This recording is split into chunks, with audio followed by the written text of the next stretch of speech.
Cancel culture and demotes anti-LGBT Archbishop.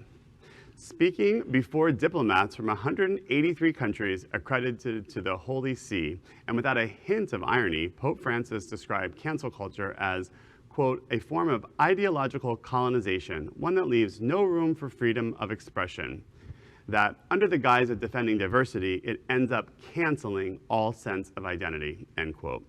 On the same day, the Pope demoted the Archbishop, reportedly responsible for the March 2021 document that stated the Church would not bless same-sex unions because God, quote, cannot bless sin, which sparked a fierce backlash. Oh, Catholic Church, come on, get on board. Get on board the train. John, tell us a little bit about how that interview went. Well, my interview with Pope Francis when he was still the Archbishop down in South America, and he was great, very well informed on the issues, and he gave great hugs. They all give great hugs, apparently, according to Don. Is that what you do the whole time, hug them? Or his shoes. Yeah. That was his shoes. They were fabulous.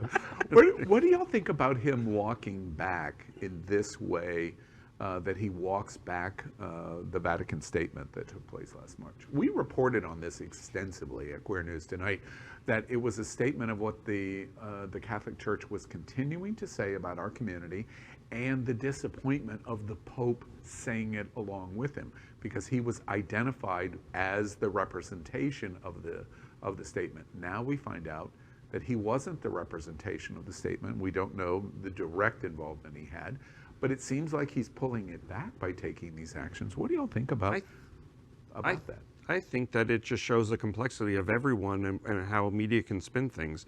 I mean, I don't think that his statement last time summed up his entire view on everything, and I think this is just a natural progression of what he feels on this subject. And I think it's kind of healthy that we're seeing different sides of him, and also that he seems to be continuing to support in some way by demoting this other Archbishop down, that it's just not right to narrow out people for differences. And this isn't the first time he's canceled bishops who have been blocking his agenda. He's been in close to 10 years now, and he's moved several very powerful Italian and American bishops out of their bully pulpit. And so it helps for now, but I mean, I don't think it will really affect long term. I'm sorry, what? Have you hugged all of them? Yeah. I've hugged a few, but I signed a non-disclosure agreement, so I'm not allowed to talk about that. Wait, have you ever thought about going into politics?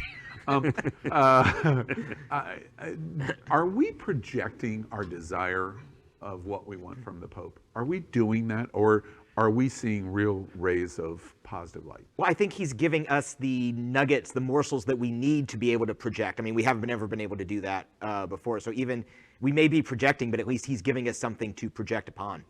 I think it's progress. I think he means to progress and move the church forward. I think the specific issue with marriage is that it's probably going to be a huge war for him to push against the holy sacrament of marriage.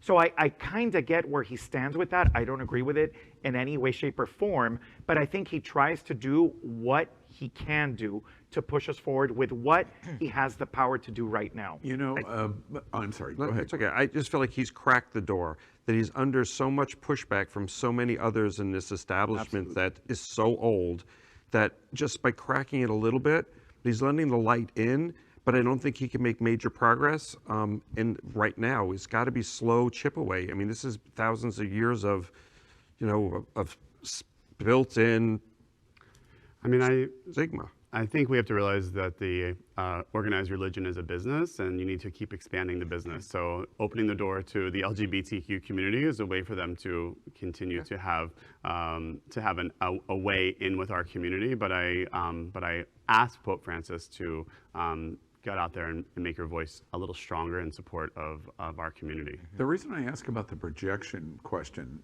that I just asked y'all is, just in context, Queer News Tonight has done 3 stories on the Vatican in the last week. This is our third story related to the Vatican.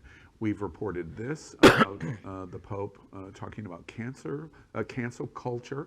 Those are very specific terms. He's intentionally blowing a dog whistle when he refers to that.